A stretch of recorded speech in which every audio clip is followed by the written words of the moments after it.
Hey everybody, welcome to another episode from Ampro Engineering. For this episode, we're actually not going to focus on an RC car, but a trailer instead.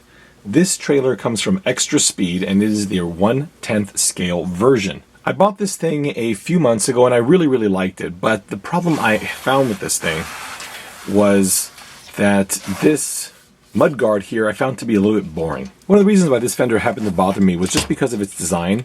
It is one piece of formed sheet metal that is welded onto another piece of sheet metal in the back. In terms of durability, I'm sure it's quite good, but I found that the gap around the wheels was quite large, and while you may say, well, that could be for putting a larger wheel in there, I found the wheels to be a pretty accurate representation for a wheel on a 1/10 scale trailer. What I have done is taken this fender here, which looks like this when you remove it, and replaced it with this fender. So this particular fender does have a small detail here and has rounded curves like many full-size car trailers. At the rear there's an option for a little taillight which looks like this here and will mount straight onto the back of this fender. Inside this light you are then able to place a light bucket like so, or a light lens, which I haven't finished painting as you can see here. So the light lens for the front and also a lens component here that will go into the side. It is one of either of these two here. They do come on a sprue and I did pop this off the sprue here. So you'll have 4 lights. You'll have the left and the right side of the light bucket and the left and the right fenders. These do come together. These come with left and right and the lights come as a set. The first thing you have to do to install the fender is remove the old one. So go ahead and take out both of the 2 screws that hold it on. Boy, those are held in tight. If you went for the version of this that doesn't have the taillights, you're basically done. Go ahead and screw it right back in here and you're all set. However, if you wanted to raise this up, you do have the ability to drill out a hole here in the lower slot. You can see here that only one actually is a through hole, the other one is a closed slot. For me, I do want to install the lights, so I am going to prepare all that by taking out the stock lights. You can see that they are turned on right now. For those of you not aware, this trailer does come with these lights. I'm going to pull them out.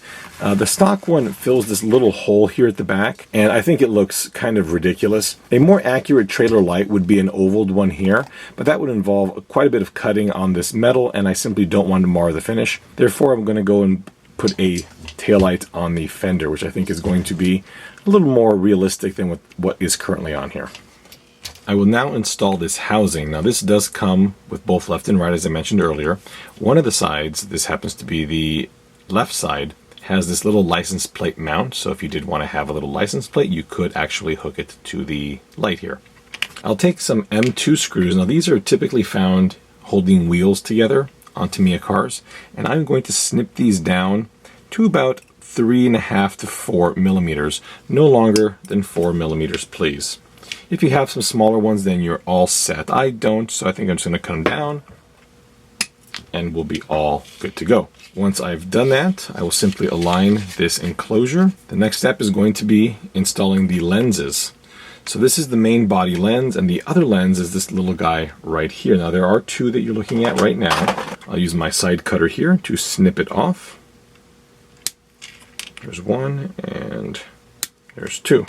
These do come in a translucent plastic, and it's very important that you paint the red side red. However, paint the walls a silver color, but do not paint this inside surface here. The reason is light will transmit through the main body here and pass into this. So same thing on the side where this light lines up, and I'll show you in a moment how this works. It goes something like this. You do want to make sure that when you put this light on, that particular region on this taillight doesn't have any silver paint there. You want to make sure that both on the housing as well on the lens, as the little screw holes back here are in fact clean. I'm just going to push in a 1.5 millimeter drill bit just to get some of the residual support material out. So that's one lens, and here is the other lens. This will not require a drill. Just clean that residue out, and the same thing will go for these as well. Just push that drill bit in there and you are all set. This simply removes any support material used during the 3D printing process. You'll notice that for this particular side here, we have the screw hole on top and the LED on the bottom. I'll take one of these markers. Now they are the same for both sides. You would just install one in this orientation for one side and flip it for the other. You take this and you drop it in from the inside. This prevents this from ever falling out. I don't like things that are glued in place because that can result in things falling out after vibration, or if the glue's not properly done. It drops right in like that. I'll just push it to seat it. So there it is on the side. Same with this here. We'll just push that. Actually, that'll just drop right in and give it a little bit of a squish in there. And I think it's good enough for now until I put the screw in. The screw will go in from the rear, like so. This is the worst screwdriver I've ever used in my life. This is the best screwdriver I've ever used in my life. Okay, let's put that back in. Screw it in place, and there we have it. Okay, side markers in, lenses in, and we are all set. Just note that the black I did paint using a semi-gloss paint. This will come in a black finish or in a white finish. The white finish is polished, the black wood is not. I very much recommend getting the white finish and then painting it black. So there that is. I wish I'd had a chance to finish that paint over there. Just kind of, this area sucked it up more than that area did, but it'll actually be easier to paint these now that they're on here. So there that is. And I think you probably want to see how it's going to look when illuminated. So I'm not going to lie, I also want to see that. This will go in from the rear like so. And there's our side marker illuminated, and here is our taillight illuminated. I know it does look orange. I assure you it is in fact red. It's just the way that the camera's picking this up. From here, we can go ahead and install this on the fender. The proper way to install this is with the protrusion side, the side that sticks out more, on the inside wall of the fender like so. Before, I'm just going to put one of these M2 screws in like that and thread it on in. Okay, there you go. When these things stop, you're done. You don't need to over torque these. These are just little M2 screws that are threading into nylon. That is going to be the final appearance of this when installed. The next thing we need to do now is actually run the light to this. To install the LED back here, it's quite simple. You simply push the LED straight up in there, and what's happening here is the actual bend of the wire is holding it in place. I'm going to add a couple of drops of liquid electric tape. This will do a couple of things. It'll prevent it from backing out, but also allow me to peel it off and actually remove it if I have to. But secondly, it's going to block all of that light bleed and waterproof that area. I use the liquid electric tape quite often when it comes to applications such as this. The beauty is the wiring loom that this comes with, there's no modification. You remove this LED from the original hole right here, and then install the one that was in the back pocket into this hole, and you are all set.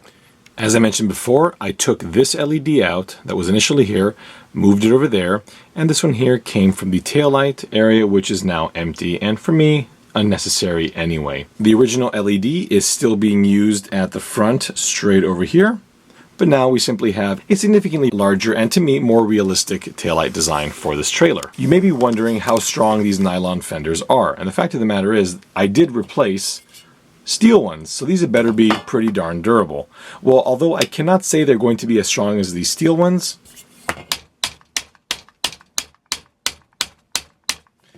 I don't think they're going to be too bad. These are quite robust. Nylon has a fair amount of flex to it, and I did design these with some reinforcements both on the mounting areas as well as between the inner wall and the outer wall, so there is actually a rib that runs between these two. So you should find them to be quite durable for your application. If you are going to be rather aggressive with these, maybe it is in your best interest not to purchase the ones with the lights if you do like the appearance, as the lights do lend a little bit more delicacy, as these could get caught on something. Well, as all of you know, I do love my lights, so I'm going to go take this out for a spin, and I hope you enjoyed this video. I know I usually don't cover things such as RC car trailers, or it's even pretty rare for me to cover things that aren't Tamiya's. Thank you all very much for watching. This is a really neat little trailer here. I'm not entirely certain of the vendors that do sell these Xtraspeed RC car trailers, and that is Xtra with Xtra, not EXTRA. So it's Xtraspeed. This is the 1/10 scale version. I do tow this behind my bruiser, as well as my high lift And I'm currently working on a trailer hitch for the CW01 as well as the Brat. You can see here that I have a very vintage Nico Toyota Hilux that I'm doing some work on. So as you know, this is just simply another one of these little projects that I like to do on the side. Again, thank you all very much for your time. I hope you enjoyed this little video. Please subscribe if you like this incredibly unique and potentially slightly odd content that I have on my stream. You can also find me on Facebook and Instagram at Ampro Engineering on both. And before you take off, please check out the band Blue Pinto. They allow me to use their songs in my videos, and a link to their Facebook page is in the end credits, as well as a link to my Shapeways page. You can also find these part numbers and all of these links in the description. Thank you so much, and we'll see you next time.